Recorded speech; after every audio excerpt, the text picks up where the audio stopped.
Olá a todos, sejam bem-vindos ao espaço virtual do GEF, Grupo Espírita Francisco de Assis, da cidade de Niterói. A palestra a seguir será apresentada pela Beth Guimarães. A Beth é da nossa própria casa espírita, o GEF, e ela irá apresentar uma palestra com o tema A Necessidade da Ideia de Deus. E antes de seguir em frente, vamos fazer uma prece para que a gente possa se preparar um pouco melhor. Bem, então vamos nos concentrar, fechar nossos olhos. Vamos tentar focar os nossos sentimentos em Deus, inteligência criadora e Pai amoroso de todas as coisas.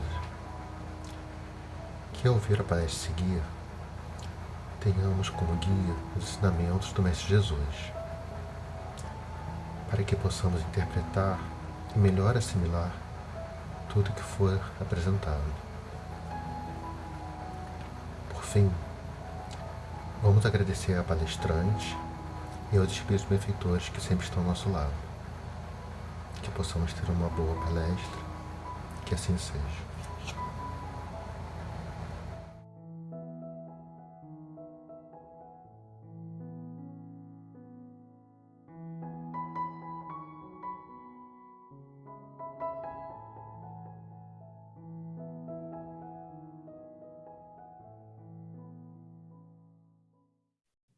Olá, amigos e amigas.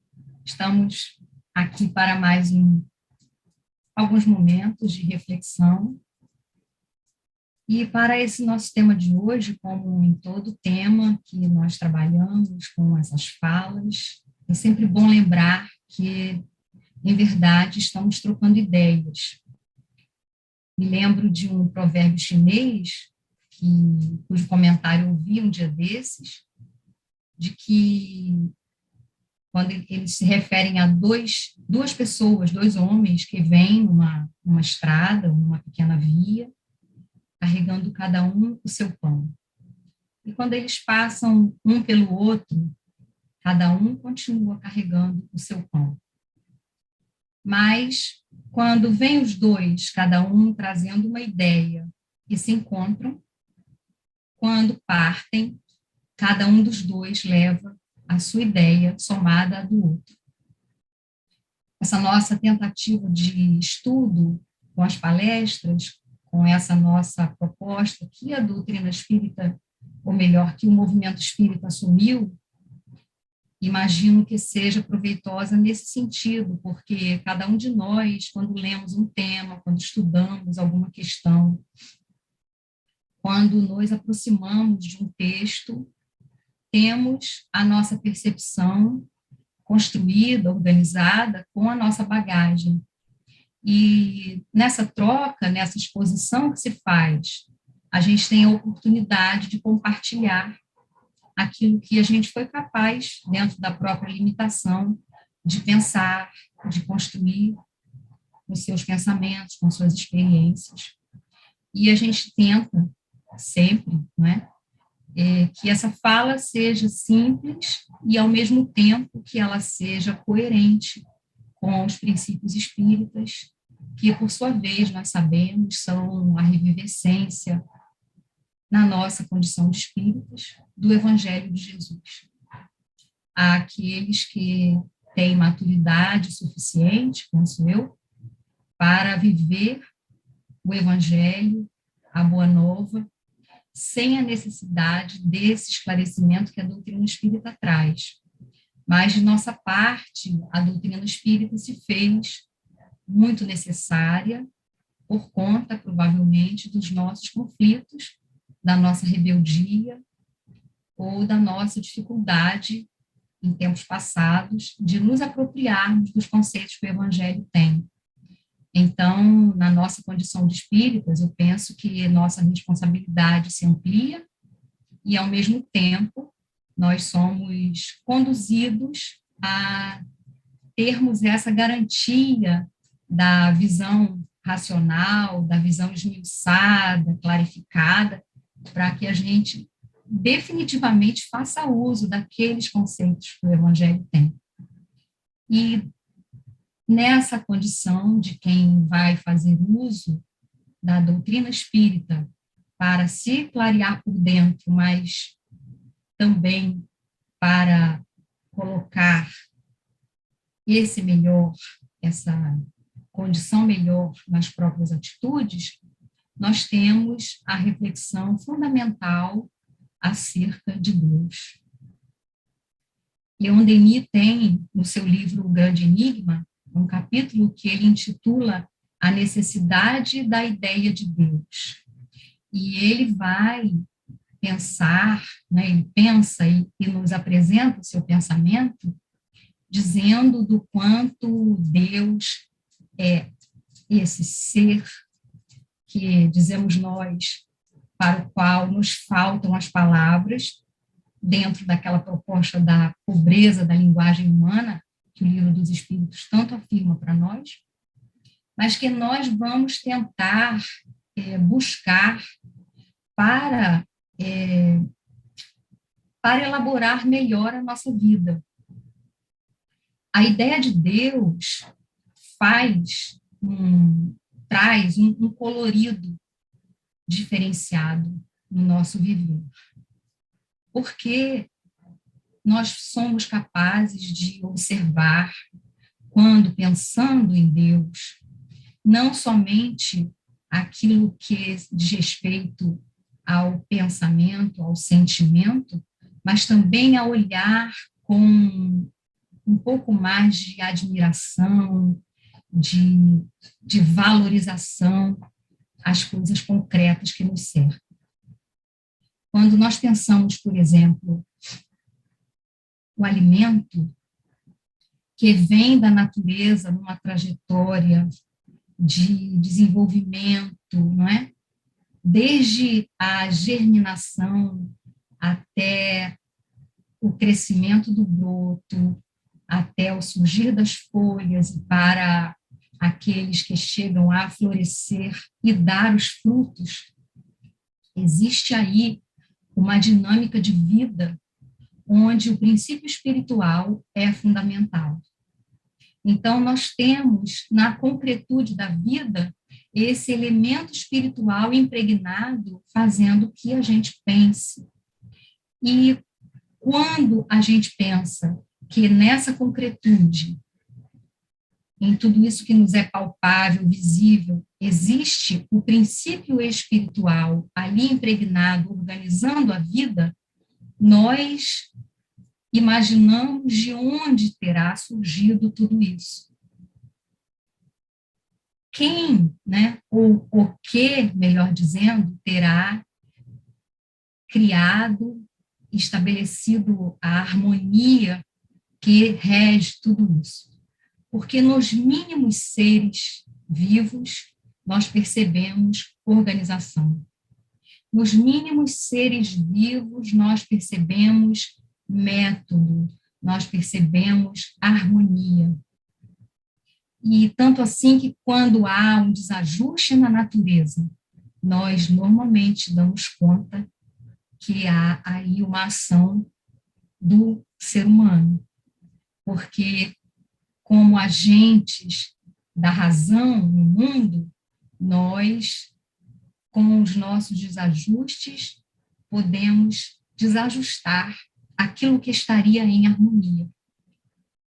Quando pensamos, então, no princípio espiritual, nós notamos que essa ideia da existência do espírito, do elemento espiritual, nos dá uma visão mais aprimorada e mais compreensível dessa organização que o mundo tem, que o mundo, que digo, onde nós estamos vivendo. Que é um mundo difícil, sim, um mundo passando por tormentos, sim, mas que nós vemos, inclusive, com uma mensagem que, não curiosamente, nós abrimos hoje para refletirmos, do livro Palavras de Vida Eterna, da autoria do Espírito Emmanuel, chamada Terra, Bênção Divina, em que ele trabalha a passagem em João, onde Jesus diz que Deus amou tanto o mundo que deu a ele o seu Filho primogênito, e o Espírito vai fazendo uma pequena lista das bênçãos que alcançam a nossa vida. Então, dos recursos que são divinos, né? Embora concretos. Dentro desse raciocínio de que Deus se manifesta no mundo, aliás, como diz Leon Denis, por intermédio das almas que nele reencarnam, mas esse mundo também está organizado com tantos recursos, com tantas bênçãos, recursos para a nossa estada no mundo, para a nossa estada no corpo, para essa viagem que nós fazemos usando esse jumentinho, não é? Essa casa corporal, nós estamos cercados de uma lista muito grande, e aqui o Espírito faz uma lista pequena, desses elementos que permitem que a gente possa estar aqui. Então, esse mundo que tem as dificuldades, tem o regaço materno, tem o calor do berço, tem o consolo dos amigos, tem o conforto das medicações, né, que nós encontramos a despeito de pensarmos aquilo que o homem produziu, mas que vem sempre daquilo que está na natureza. Então, vem da providência divina. A palavra providência, inclusive, expressa isso, não é? Aquele que provê. E nesse sentido de ser Deus aquele que provê, nós podemos lembrar que Jesus referiu-se a Deus como Pai. E certamente hoje há aqueles que se referem a Deus como mãe, porque a nossa mentalidade já percebe isso. Mas ao tempo do povo hebreu, onde Jesus nasceu, naquele momento em que ele estava vivendo na Terra, numa sociedade marcadamente patriarcal, era muito importante que ele colocasse Deus como pai, para sair da figura do Senhor de exércitos, do vingador, do que privilegiava um determinado povo, para referir-se ao Pai e lembrar Pai nosso.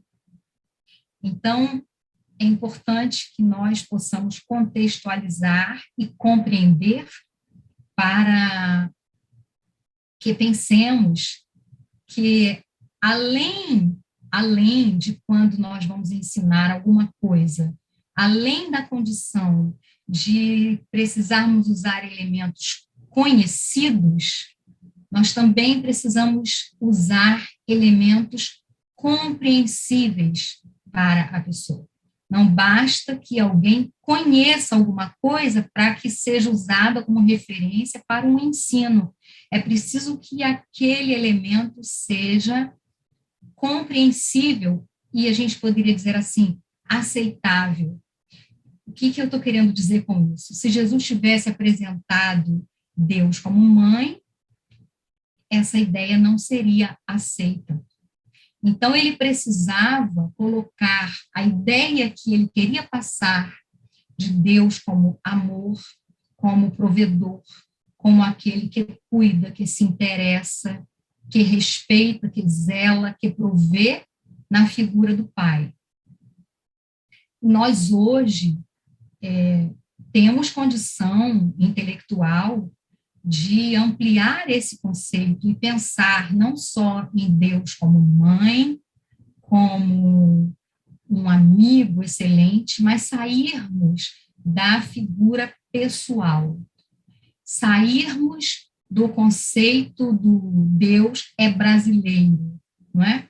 Sairmos da ideia de Deus como aquele ancião pintado nas figuras antigas, que nos mostram no sentido de expressar a sabedoria. Então, o homem velho, o homem idoso, no sentido do sábio, daquele que já tinha experiência. Nós vemos no Livro dos Espíritos, na questão número 1, né, como muitos de nós lembramos a resposta à pergunta que é Deus, e não quem, como muito já foi dito em estudos, para que isso não estivesse numa expressão de uma pessoa. Mas então, que é Deus? Pergunta Allan Kardec com propriedade.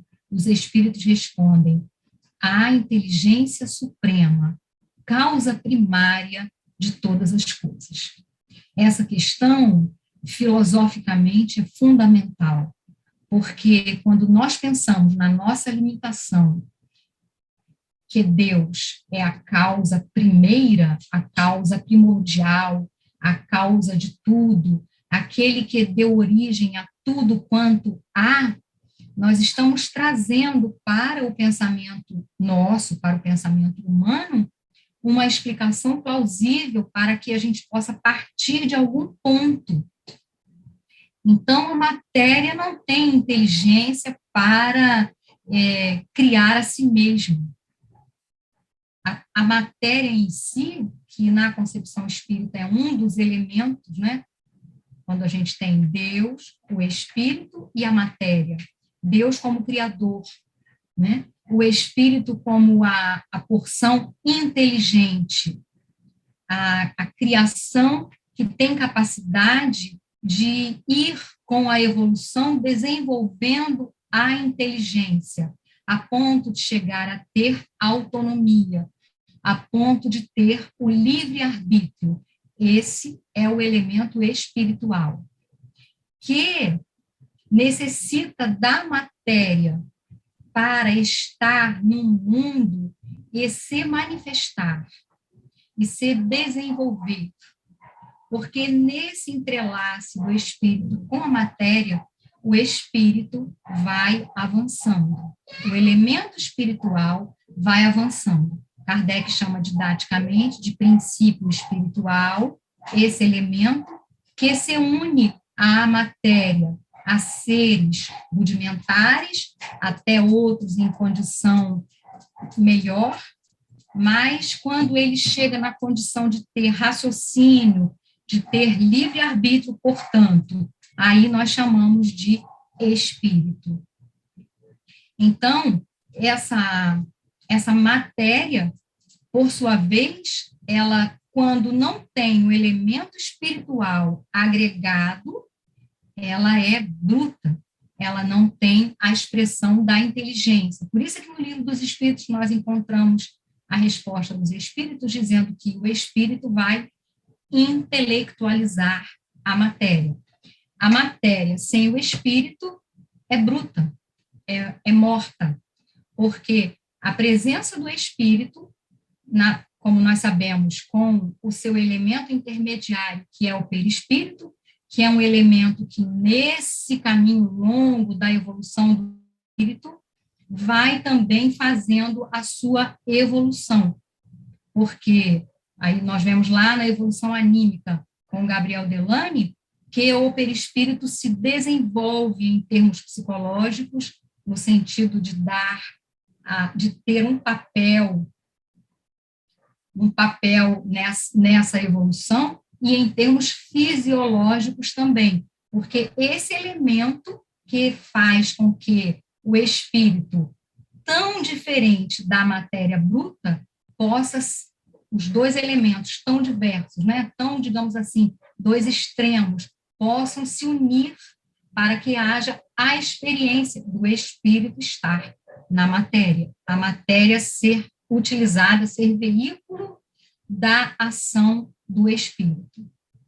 Então, Deus é essa causa primeira e que nos fala, então, não só daquilo que é impalpável, daquilo que é invisível, daquilo que nós podemos dizer que compõe o mundo espiritual, no sentido daquilo que é sutil, que escapa à nossa percepção, mas também daquilo que é palpável, tangível, denso, tudo isso que está no nosso mundo, que nós chamamos de criação, que nós chamamos de criaturas, ou que nós podemos chamar de natureza.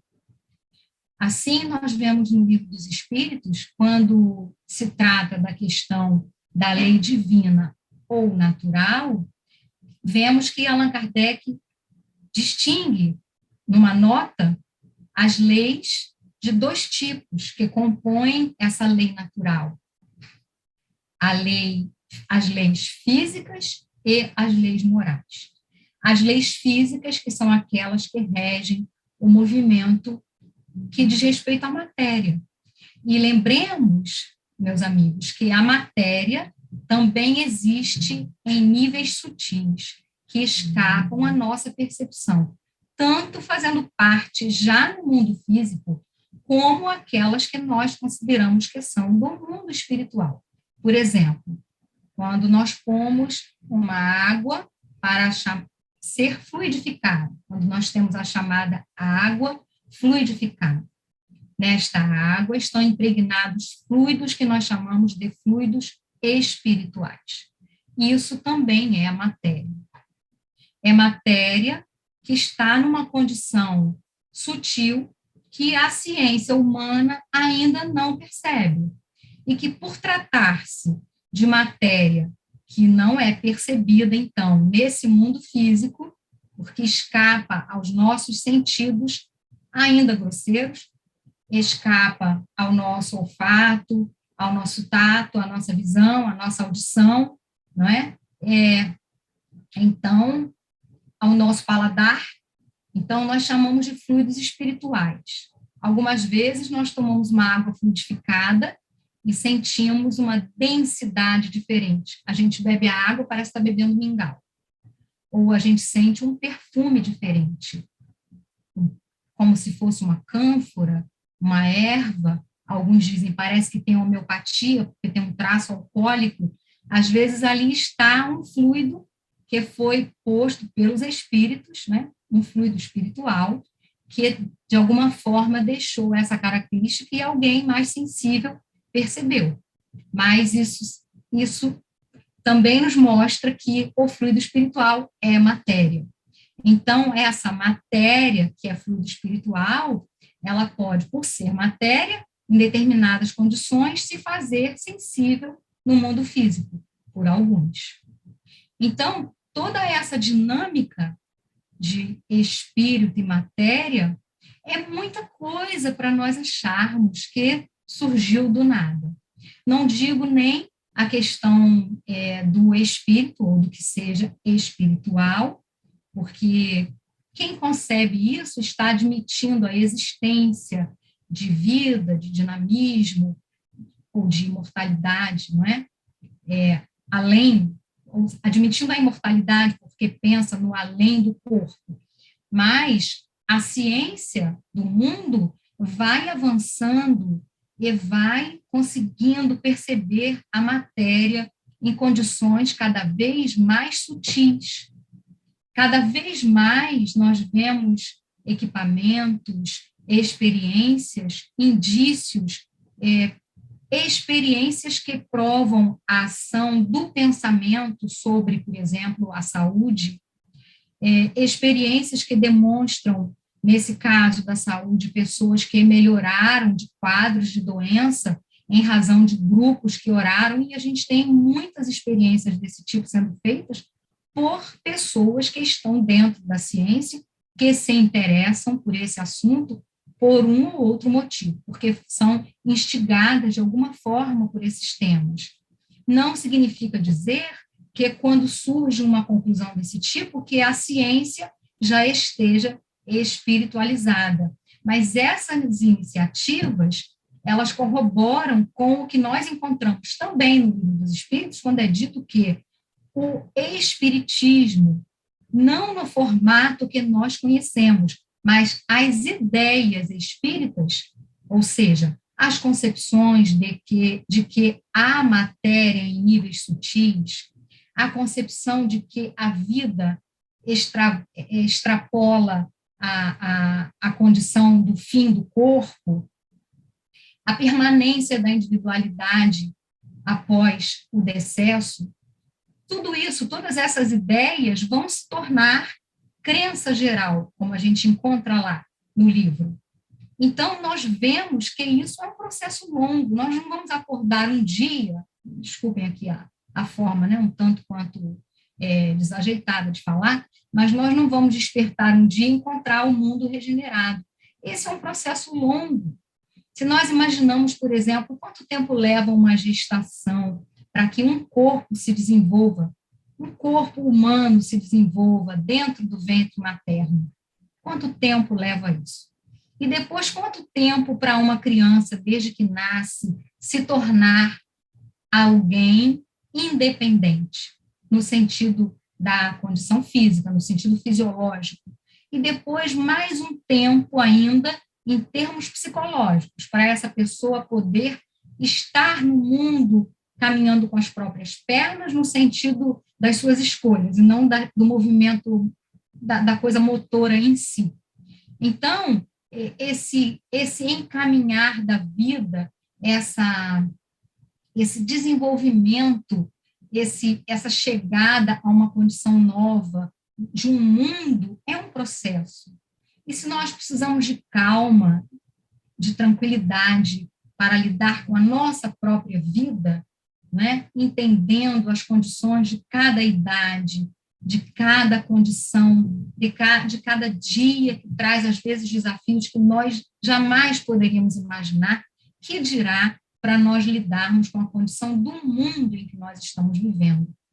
Então, que nós possamos, dentro dessa dinâmica do mundo, buscar essa percepção de Deus, essa percepção de Deus que, como causa primária, tudo sustenta. E mesmo esses nossos dissabores estão organizados ou estão desajustados dentro de um limite possível, permitido, porque essa causa primária tudo impregna. Desde os seres ínfimos da natureza até a organização do nosso corpo, na condição do ser vivo mais organizado que nós temos nesse mundo, a espécie humana, com toda a complexidade do organismo em que nós, como espíritos, estamos morando, tudo isso mostra para nós uma harmonia que combina com uma estrutura que tudo rege. Então, quando nós falamos em leis universais, que, aliás, é um outro capítulo do livro de Leon Denis, pensemos nas leis não como a lei no sentido daquela que controla para conter o desajuste, porque no mundo as leis existem na medida da necessidade de conter o desajuste. Nós só temos leis humanas para conter aquilo que naturalmente nós não fazemos. Por isso, por exemplo, surgiu a internet. E aí começam notícias falsas, ofensas via internet, golpes financeiros via internet. Então a sociedade vai criando regulamentos, esse é o termo, né, para essas leis humanas, na verdade, são regulamentos, são coisas para regularizar, são indicações do que é certo ou o que é errado. Mas quando nós falamos de leis divinas, nós não podemos pensar na lei no sentido daquilo que nos fala do certo e do errado, com esse sentido categórico, mas como aquilo que organiza. Eu gosto muito de pensar nessa questão da pobreza da linguagem humana para me permitir um olhar mais amplo para algumas questões. Então, essa expressão, por exemplo, para mim, particularmente, que é um comentário pessoal, mas nós estamos numa conversa, né? Não tem como a gente fugir disso. Estamos trocando as ideias, como os dois chineses caminhando lá na estrada. Essa expressão da lei sempre me soou como algo assim pesado, a lei divina, aquilo que mostra o que está certo e pune o que está errado. E não é isso. As leis universais são aquelas que, por exemplo, organizam as órbitas dos astros. Muito antes que se tivesse vida nesse planetinha aqui, nesse planeta pequeno, ínfimo diante da grandiosidade do universo, havia leis que regiam as órbitas, que agruparam astros, que juntaram estrelas, que puseram corpos opacos em volta, girando em torno de estrelas, para que elas fossem a luz que emana a energia para que houvesse vida nesses mundos. Então, a grandiosidade disso nos fala de uma arquitetura, de uma organização excelente. Esses dias, num estudo do qual eu participo, não é um estudo espírita, houve uma reflexão acerca de uma pintura de William Blake, eu não me lembro mais em que ano ele fez a pintura, me parece que no início do século XX. Isso mesmo, início do século XX. E a figura era um ancião debruçado, atrás dele uma coisa amorfa, né? Um borrão sem forma, e ele segura um compasso e faz um círculo à sua frente, debruçado, como se fosse um desenhista debruçado, mas agachado, como se ele estivesse agachado desenhando no chão. É uma expressão da divindade ali, referindo-se à geometria, porque a geometria é alguma coisa que existem até estudos que vou chamar de geometria sagrada, né, que mostram perfeições de geometria nas coisas da natureza. Nas flores, por exemplo, há geometrias perfeitas, expressões maravilhosas de proporção, né, como aquele caso da espiral que se vê em diversos elementos da natureza.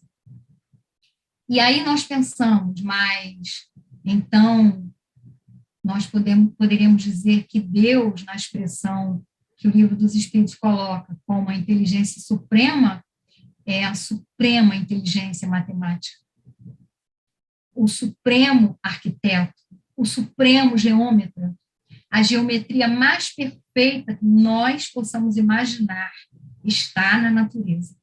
E o ser humano vai buscar na natureza essas referências para aquilo que ele vai criar. Então, quando, no segundo momento da resposta, os espíritos falam da inteligência suprema, e nós pensamos que esse conceito de inteligência ha sido amadurecido ao longo do caminhar da nossa vida, né? Do desenvolvimento da vida. Nas ciências, na educação, nós vemos o desdobrar dessa ideia da inteligência, que não é mais aquela só da escola, ou que a escola, por sua vez, deveria cuidar para desenvolver inteligências diferentes, porque há pessoas, e nós notamos isso claramente nas crianças, aquelas chamadas superdotadas, gênios, né? Meninos que com 11 anos estão graduados em física, crianças de 4 anos tocando a Sinfonia de Beethoven no piano, enquanto a gente com 61 precisa de um curso para tocar um pouquinho de ukulele. Então, não é uma injustiça. Aquela criança tem uma experiência, uma habilidade, tem esse talento, cada um de nós tem talentos diferentes, que deverão estar postos a serviço do mundo, conforme nos diz lá o Livro dos Espíritos. Esse eu gravei a questão 132, né? O objetivo da encarnação, fazer com que nós, enquanto espíritos, possamos estar no mundo, né, para cumprir a parte que nos cabe. A parte que nos cabe, certamente, tem a ver com aquilo que nós sabemos fazer. Porque se nós nascemos com a concessão divina debaixo de todo esse rol de recursos que compõem a nossa vida, os talentos que nós trazemos também fazem parte desses recursos para que a gente se ponha a serviço no mundo. Daí a importância da gente pensar o valor da diversidade, da diferença de talentos, porque se nós todos tivéssemos o mesmo talento, nós teríamos um mundo deficiente em alguma área. Então, ninguém precisa se sentir diminuído, tacanho, simplório, né? porque vê alguém com um talento diferente do seu. Aquele talento que você talvez observe no outro, pode ser que você já tenha tido, ou com a bênção da reencarnação, a gente vai ter tempo de ter mais para frente. Então, essa ideia de inteligência um pouco mais aprimorada, né, já faz com que nós percebamos Deus de outra forma, de uma forma mais ampla. Deus sendo a inteligência suprema, pensemos na inteligência emocional. Isso é tão, assim, tão valoroso para nós pensarmos, eu acho até que eu já falei isso em outro momento, Deus como essa inteligência, essa ideia de inteligência emocional, fala para nós de empatia, de respeito, de calma, de brandura, de paciência, de todas essas emoções que nós temos, não é?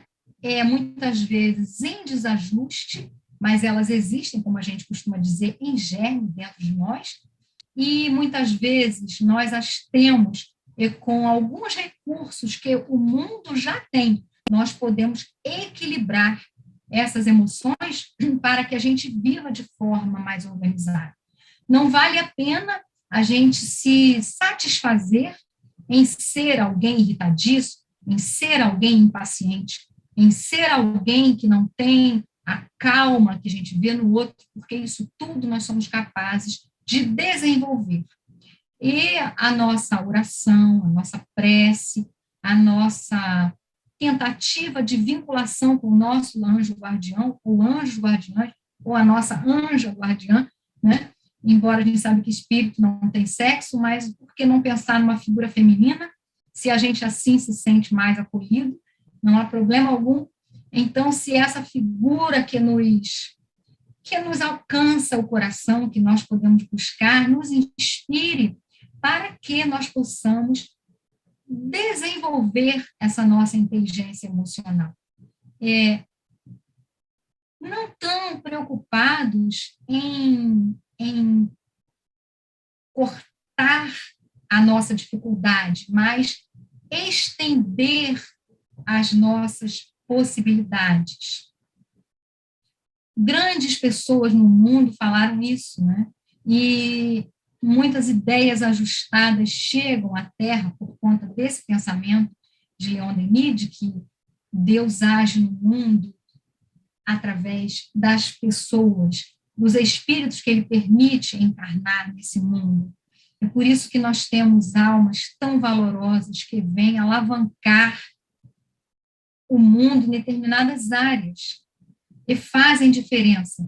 Às vezes é uma alma que já viveu dentro daquela área do saber, experimentou uma pesquisa, deixou um legado, e depois ele renasce naquela mesma área, vai atuar, e talvez seja por isso que essa alma transita tão bem dentro daquela área de saber. Talvez ele não tenha estado estudando lá no mundo espiritual só, o que a gente sabe que também acontece. A gente também avança estudando no mundo espiritual, fazendo boas reflexões, nos arrependendo de coisas, retomando a nossa perspectiva de acerto, mas talvez essa alma que encarna com uma tarefa e transita tão bem, e às vezes até vai traduzir para o momento em que está vivendo ideias que foram postas por esse outro lá no passado, quem sabe seja essa mesma alma lá que viveu, que traz agora a tarefa de elaborar melhor ou trazer para o tempo atual aquelas ideias, remodelando-as, ajustando-as, colaborando mais. São missionários. Então, Deus age no mundo dessa forma. E essa inteligência suprema, então, é capaz de dar conta de tudo isso.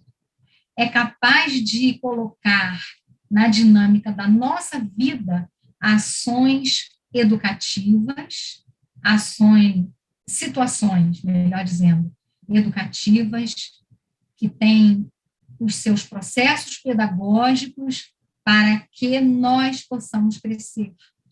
Mas isso não está parado num lugar e a gente vai lá buscar. isso está impregnando tudo, porque, sendo Deus, essa inteligência suprema, esse seu, vamos chamar de pensamento, tudo impregna e gera um magnetismo, gera uma vibração que tudo envolve, que tudo organiza. Então, nada está fora do que seja Deus. Mesmo não é para que a gente aceite passivamente, isso dá um outro capítulo, né, de pensar, até lá com o Livro dos Espíritos, a questão, não lembro se é 632 ou 642, que fala a questão da ação. Não basta a gente não fazer o mal, a gente tem que fazer o bem. Nenhum dos conceitos será para que nós assumamos postura de inação. Todos os conceitos são para que a gente se reorganize e parta para a atitude, porque nós viemos para cumprir a nossa parte. E o que tem à nossa volta é o que nós podemos realizar. Então, é a nossa parte. Então, essa figura, falta a palavra, né?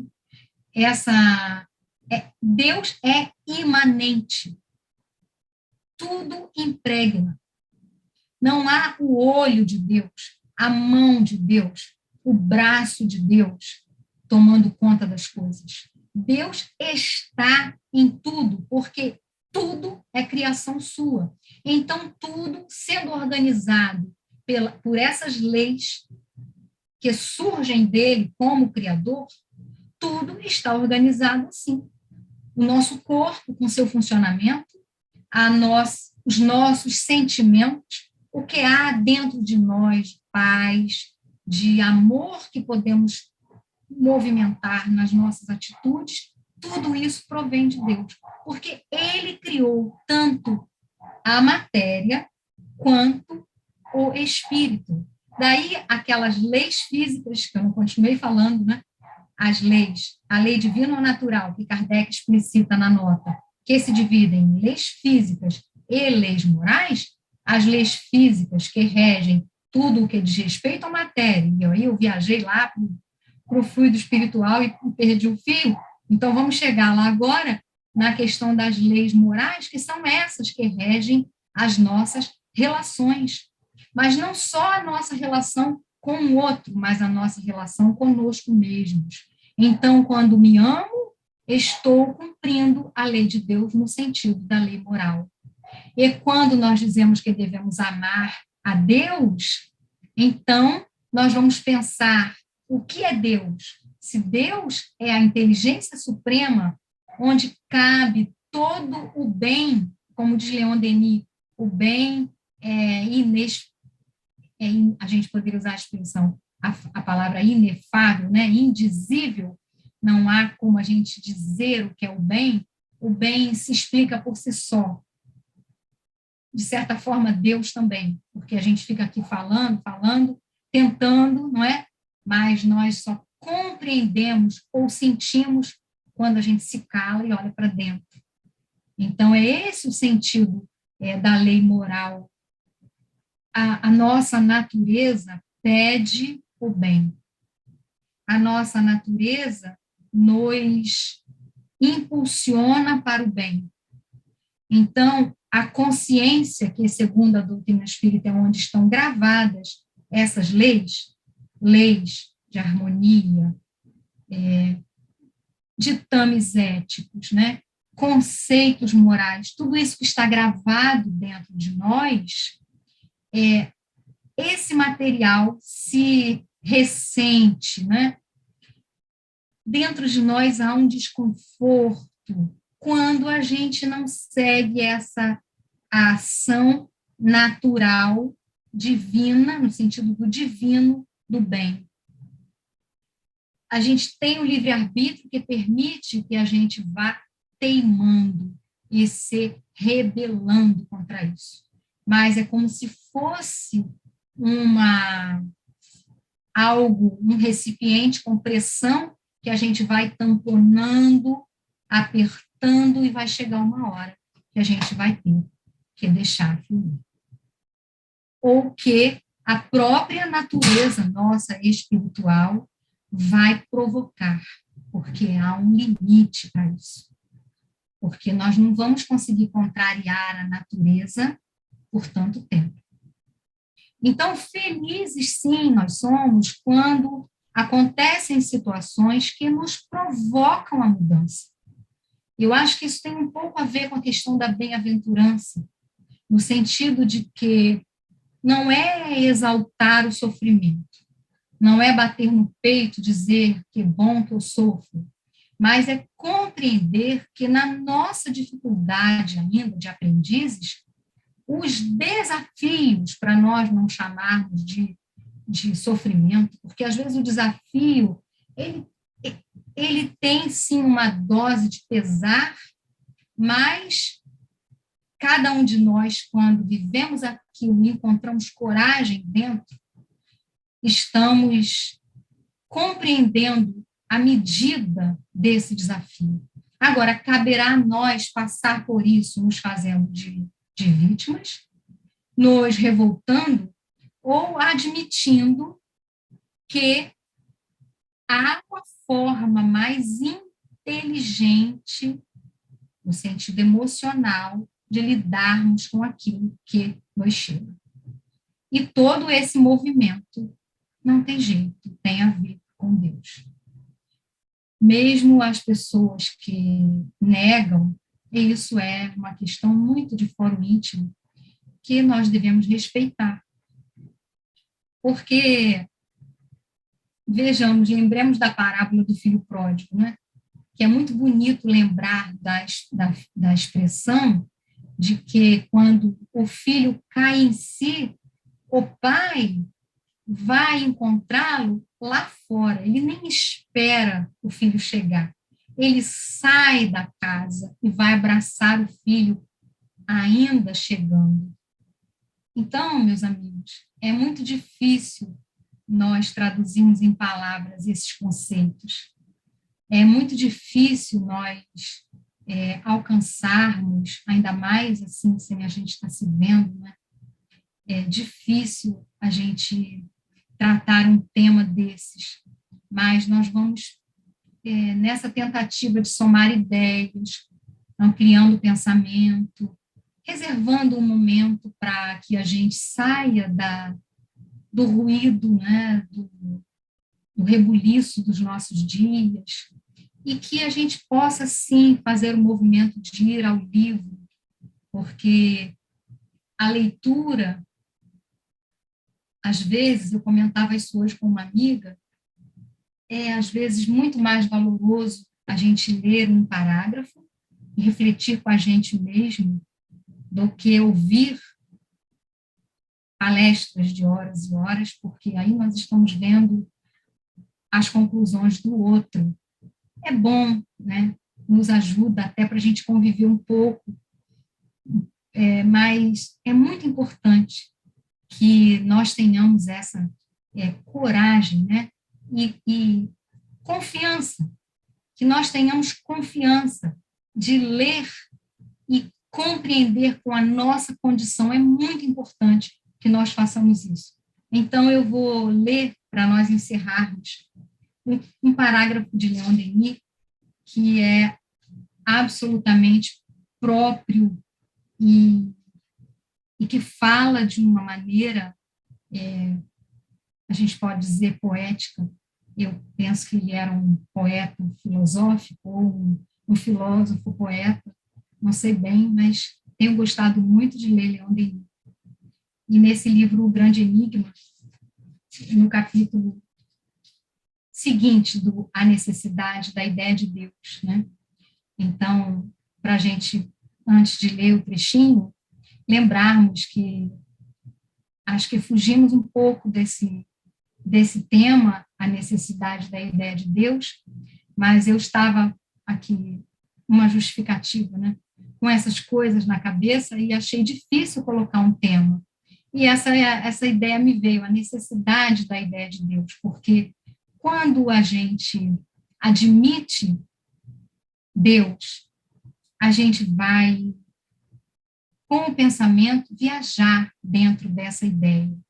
e, ao mesmo tempo, a nossa vida na convivência, a nossa vida no olhar à natureza, no pensar em nós mesmos, na nossa condição de seres espirituais, imortais, constituídos numa individualidade.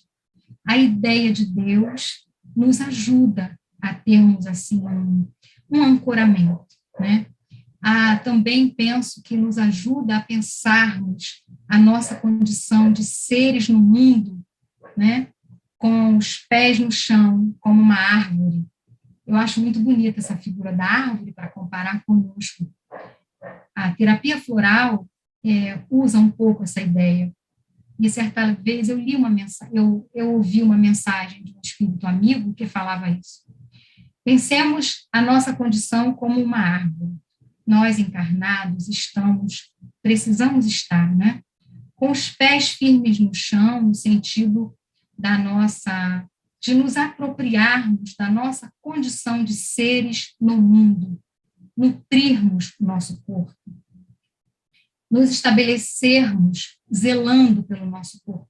Pensemos os nossos chakras, né, de baixo para cima, desde o chakra básico, que nos fala de vitalidade, de força, como uma coisa nutriz, né, e caminham até o 7º chakra, que é o que os orientais dizem que é como se fosse uma flor de lótus, que vibra de uma forma bem mais acelerada, porque ela é chamada de flor de 1000 pétalas. Então, esse chakra vibra rapidamente, é por onde nós absorvemos as energias espirituais. Por isso, o passe dado sobre a nossa cabeça, nas nossas casas espíritas. Então, nessa nossa estrutura, lá o nosso chakra básico, absorvendo as energias da Terra para nos sustentar. E a nossa condição espiritual, né? Aqui no alto, então, como se fossem as raízes da árvore e as folhas da árvore que balançam no vento.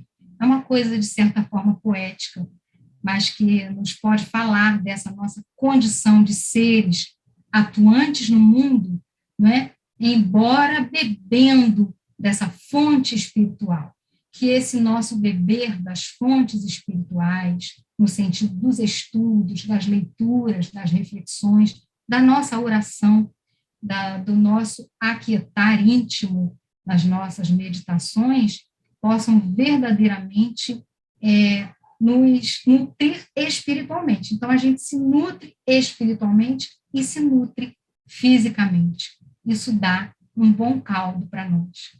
Então, vamos encerrar com esse trechinho de Leon Denis, para voltarmos à ideia de Deus, nosso Pai, Mãe, nosso Criador, essa suprema inteligência, suprema misericórdia.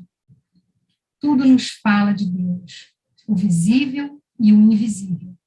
A inteligência o discerne, a razão e a inteligência o proclamam. Mas o homem não é somente razão e consciência, é também amor. O que caracteriza o ser humano, acima de tudo, é o sentimento, é o coração. O sentimento é privilégio da alma. Por ele, a alma se liga ao que é bom, belo e grande, a tudo que merece sua confiança e pode ser sustentáculo na dúvida, consolação na desgraça. Ora, todos esses modos de sentir e de conceber nos revelam igualmente Deus, porque a bondade, a beleza e a verdade só se acham no ser humano em estado parcial, limitado, incompleto. A bondade, a beleza e a verdade só podem existir sob a condição de encontrar seu princípio, plenitude e origem em um ser que as possua no estado superior, no estado infinito. Muito obrigada, muita paz para todos nós, saúde e alegria. Vamos fechar os nossos olhos e elevar o nosso pensamento a Deus, agradecendo pela oportunidade de estarmos aqui reunidos virtualmente, refletindo sobre temas tão importantes sobre esses exemplos que o plano espiritual nos traz para nos fortalecer e nos inspirar na nossa caminhada individual rumo ao nosso próprio aperfeiçoamento e assim todos trabalhando juntos pelo aperfeiçoamento da humanidade. Que assim possa ser e graças a Deus.